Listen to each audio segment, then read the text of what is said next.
मेरा नारा है कि इस पार्टी में परिवर्तन की खास ज़रूरत है। और क्यों?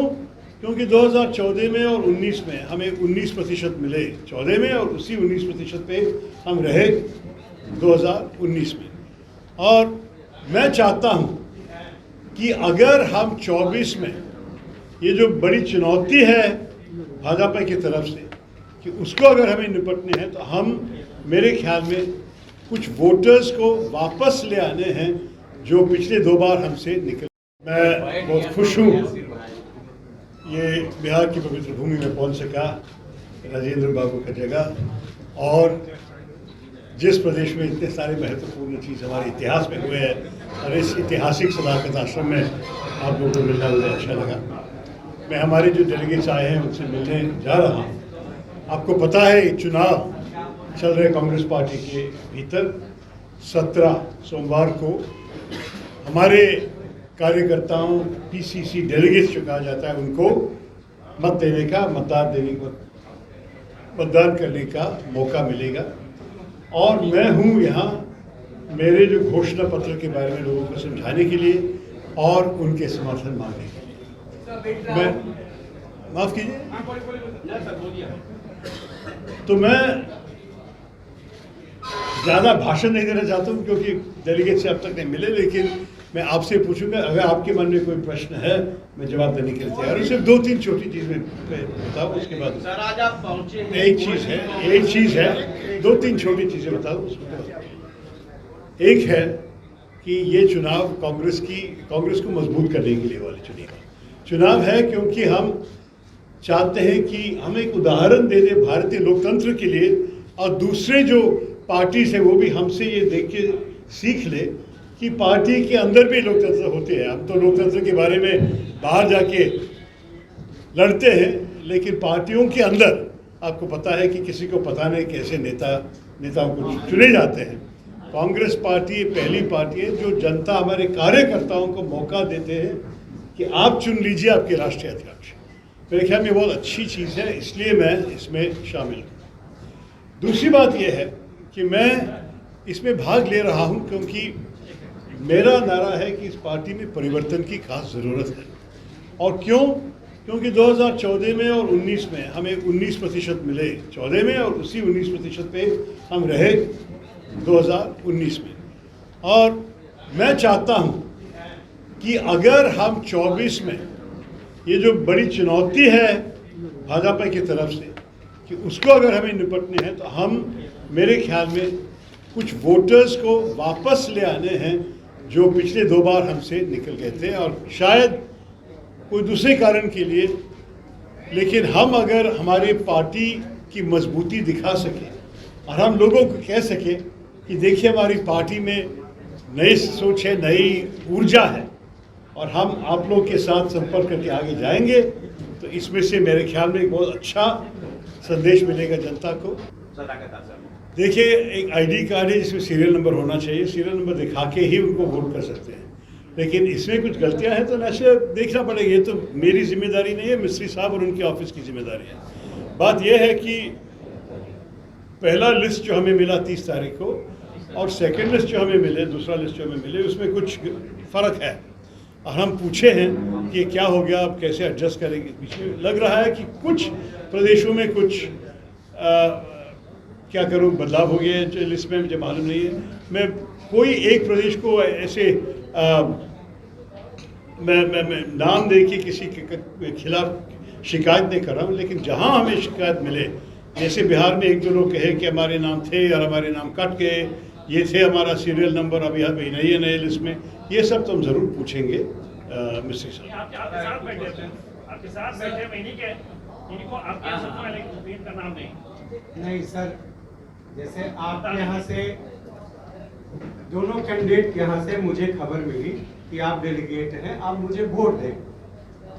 मैंने प्रदेश कांग्रेस कमेटी से पता किया तो पता चला कि नहीं, एआईसीसी से जो प्रदेश में लिस्ट आई है उसमें आपका नाम नहीं है, जबकि लिस्ट आपके यहाँ से एआईसीसी द्वारा जो दिया गया है, मुझे आपके यहाँ से लिस्ट मिला है, मेरे पास अभी मौजूद है, उसमें मेरे नाम हैं। और ऐसे 3 नाम हैं जिनको फोन आ रहे हैं लिस्ट में नाम है, तब आपके यहाँ से फोन आ रहे हैं, खड़गे साहब के यहाँ से भी फोन आ रहे हैं, तो नेचुरल है कि है डेलीगेट, लेकिन पीसीसी कह रहा है कि मेरे पास नहीं है। अब पता नहीं क्या है क्या नहीं है। तो मैं ये विषय जरूर, और अगर आपका इजाजत हो तो आपका नाम के साथ। मेरा नाम सत्येंद्र कुमार है। ठीक है जी, और मेरा नाम सुनील सत्येंद्र कुमार भी है, और एआईसीसी द्वारा जो आप लोगों के यहाँ लिस्ट दिया गया है उसमें 372 नंबर पर मैं हूँ। एक दूसरा 330 नंबर पर प्रमोद कुमार राय भोजपुर से हैं, और तीसरा इसी जगह मौजूद भी होंगे पटना टाउन से 430 नंबर पर है डॉक्टर सुनील कुमार। लेकिन यहाँ जो लिस्ट दिया जा रहा है उसमें बताया जा रहा है कि आप लोग नहीं है, और आप लोग वोट मांग रहे हैं, आप दोनों कैंडिडेट वोट मांग रहे हैं। नेचुरली, क्योंकि जो लिस्ट हमें दिया उसी उन्हीं से हम वोट मांगेंगे, लेकिन हमें पीसीसी से पूछना पड़ेगा कि कैसे हुआ और क्यों हुआ, क्योंकि जब लिस्ट वहाँ दिल्ली के एआईसीसी हेडक्वार्टर से देते हैं तो ये हमारे की ऑफिशियल लिस्ट है। हम पूछेंगे ज़रूर मिस्त्री साहब को, आज ही पूछेंगे कि जो, क्योंकि मैं चुनाव में लड़ने के पहले सोनिया गांधी जी जो हमारा पार्टी का अध्यक्षा है उनसे मिला, राहुल गांधी जी से भारत जोड़ो यात्रा में मिला, और प्रियंका गांधी जी से में मिला, पूरा परिवार से, और तीनों मुझे अलग अलग बातचीत में मुझे स्पष्ट बताए कि देखिए हम निष्पक्ष रहेंगे, आप आगे जाइए, हिम्मत से लड़िए, क्योंकि हमारे तरफ से कोई आधिकारिक उम्मीदवार नहीं होगा। तो जब मेरा अध्यक्षा मुझे मेरे आंख में देखे ऐसे बोलते हैं, क्या मैं उस पर भरोसा नहीं करूं? बिल्कुल भरोसा करता हूं। और मैं इन लोग से पूछता हूं जो पार्टी के अंदर रहते भी कहते हैं कि नहीं नहीं गांधी परिवार इन व्यक्ति को चाहते हैं, कि किस बुनियाद पे वो सोनिया गांधी जी के शब्दों पर भरोसा नहीं है।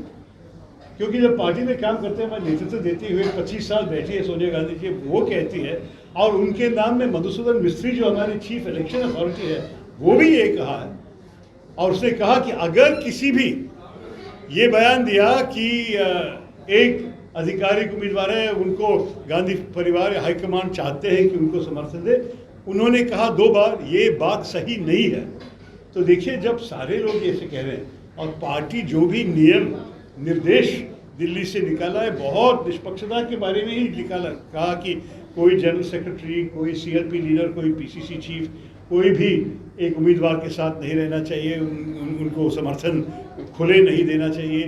प्राइवेट मीटिंग तो कर सकते हैं किसी को, लेकिन आप किसी किसी के साथ मिलने की भी कोई ज़रूरत नहीं है। मैं नहीं मांग रहा, मैं कह रहा हूँ कि जब ये है, और जब एक चीज़ ख़त्म करनी थी, जब हमारे जो वोटिंग है 17 को, ये तो बिल्कुल गुप्त मतदान है, तो इसका मतलब यह है कि पार्टी असलियत में एक फ्री एंड फेयर इलेक्शन चाहती है। पार्टी चाहती है कि पार्टी के जो इंस्टीट्यूशनल मैकेनिज्म, जो सारे स्थापने हैं, ये सारे निष्पक्ष रहेंगे।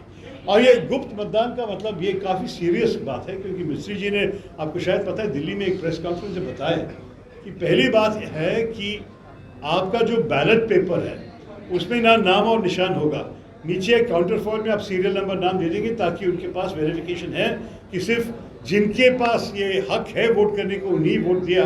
लेकिन वो फाड़ के जब आप बैलेट बॉक्स के पास जाएंगे, ये कागज़ में कुछ नहीं है, सिर्फ खड़गे साहब का नाम और मेरा नाम।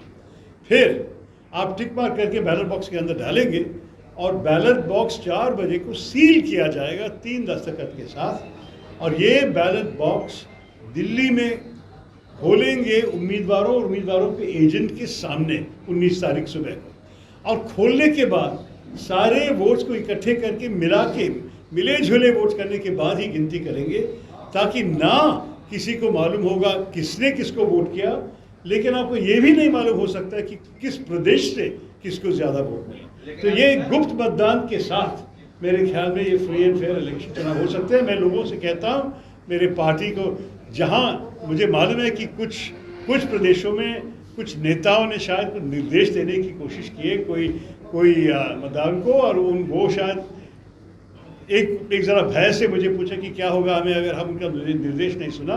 मैं उनसे स्पष्ट से कहता हूं कि जैसे राहुल जी कहते हैं, डरो मत, मतदान तो गुप्त है, आप जाके वोट कर दीजिए, और किसी को पता नहीं चलेगा कि किसने कहाँ वोट किया और कैसे वोट किया। आप अपने अंतरात्मा को सुन के बिल्कुल आपके मन की इच्छा के अनुसार वोट दे दीजिए।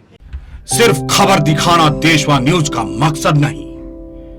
देशवा न्यूज की कोशिश है कि समाज की सूरत बदलनी चाहिए।